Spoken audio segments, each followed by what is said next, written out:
అయితే పంచాయతీ ఎలక్షన్ల తీర్పచ్చుడుతోటే ఇక షేయి పార్టీ తరపున నిలబడ్డోళ్ళ అవస్థ చూడాలి, వాళ్ళ తండ్లాట చూడాలి. గోస అంటే గోసే పోరి, మామూలు గోస కాదు.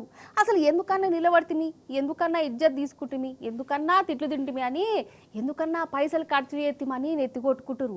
నెత్తి పట్టుకునుడే కాదు, అగో పంచిన పైసలు కూడా వసూలు చేస్తానులా చూడురు మీరే.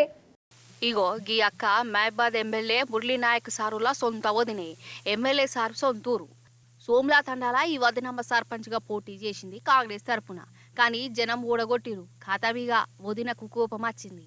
నేను గన్నిగానం పైసలు వంచిన, కోళ్ళు వంచిన, అయినా నన్ను ఓడగొడతారా, నా పైసలు నా చేతిలో పెట్టురి, నా కోళ్ళు నాకు ఇయ్యూరి అని ఇంటింటికి పోయి అడుగుతుందల్లా.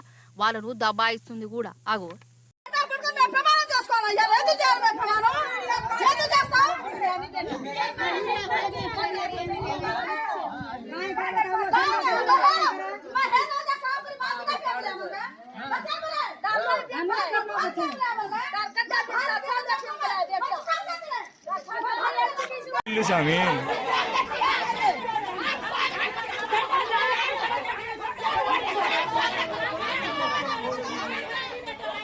చూసినవా, ఎమ్మెల్యే సొంతూర్లోనే సొంత వదినే ఓడిపోయింది. పైసలు వంచినా, కోళ్లు వంచినా అని చెప్పుకుంటుంది కూడా. అయితే ఇక ఈ పంచాయతీ ఎలక్షన్ల షేయి పార్టీ అభ్యర్థులు గిట్ల పైసలు వంచినా ఓడగొట్టిరా అన్నట్టు. ఇక ఎమ్మెల్యే వదిన గారి బాధ గట్లున్నదా.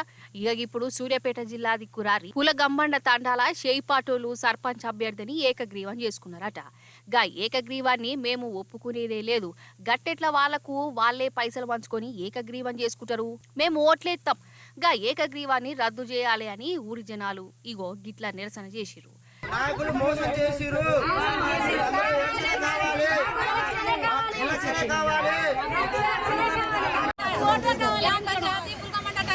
మా తండకు ఓట్ లేదు, ఓటు వేసిన వాళ్ళు పెద్ద పెద్దలు అందరూ ఏకగిరంగా వేసిర్రు. వాళ్ళు ఒకళ్ళు మాట్లాడుకుని ఏకగిరంగా వాళ్ళు తెలుసుకుంటారట.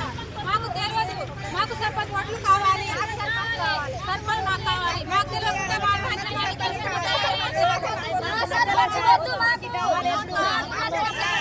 కాదు. ఏకగ్రీవం అంటే అందరూ ఒప్పుకుంటేనే అవుతుంది. కానీ ఈడ 4 గోడల నడుమ షేయి పార్టీ లీడర్లు వాళ్ళకు వాళ్ళు ఏకగ్రీవం చేసుకున్నారట.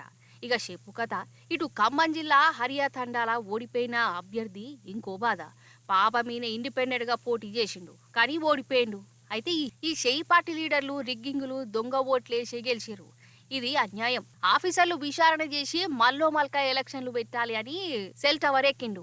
ఇక గీనెను దింపేతందుకు పోలీసులు, ఫైర్ ఇంజనీర్లు మాస్తు తాన్లాడిరు. వాడు మావాడు అక్కడ ఎక్కినైనా ఇండిపెండెంట్ క్యాండిడేట్ సర్పంచ్ అభ్యర్థిగా అడిగినాం. మాకు మరి సర్పంచ్గా మాకు అక్కడ మాకు సర్పంచ్ తరఫున ఎవరికైనా మీరు ఏజెంట్ ఫామ్ ఇవ్వండి, మాకు మా వాళ్ళు పోయి కూర్చుంటుంటే అట్లా కలవదు, మీరు పోయి రావచ్చని అన్నారు. ఇక్కడ అధికారి మా అక్కడ ఫోన్ చేసి మేము అక్కడ మాట్లాడడానికి పోతే అసలు రానియట్లే మాకు దగ్గరికి. ఇప్పుడు అక్కడ ఓట్లు 178, 170 ఓట్లు వేసుకున్నారు వాళ్ళు.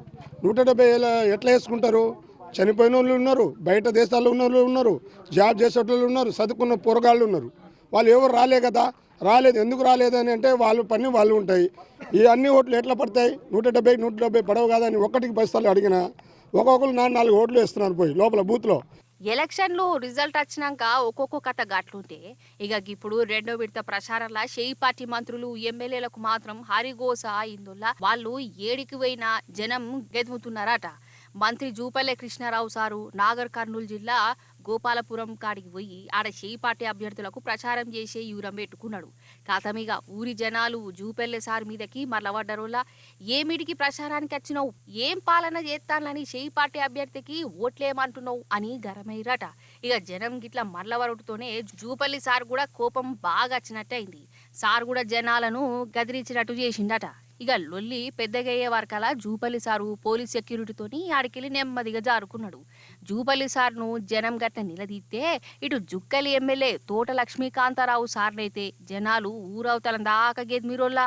సారు కామారెడ్డి జిల్లా బేగంపూర్ తండకు సర్పంచ్ ఎలక్షన్ల ప్రచారానికి వచ్చిండు. ఇక జనాలు ఊకుటారా? 6 గ్యారెంటీలేవి, అసలు పాలనే ఏడున్నది, రేవంత్ సారు ఏం మావుల చేస్తాండు, మా ఊరికి కాంగ్రెస్ లీడర్లు రానే రావద్దనుకుంటా గిట్లా ఎల్లగొట్టి చూసిరా.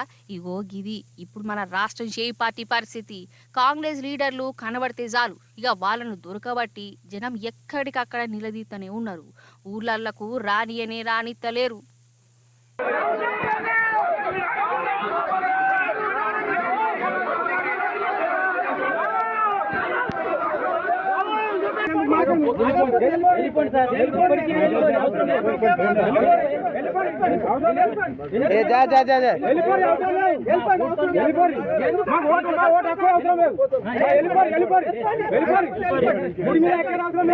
మేము కట్టుకునే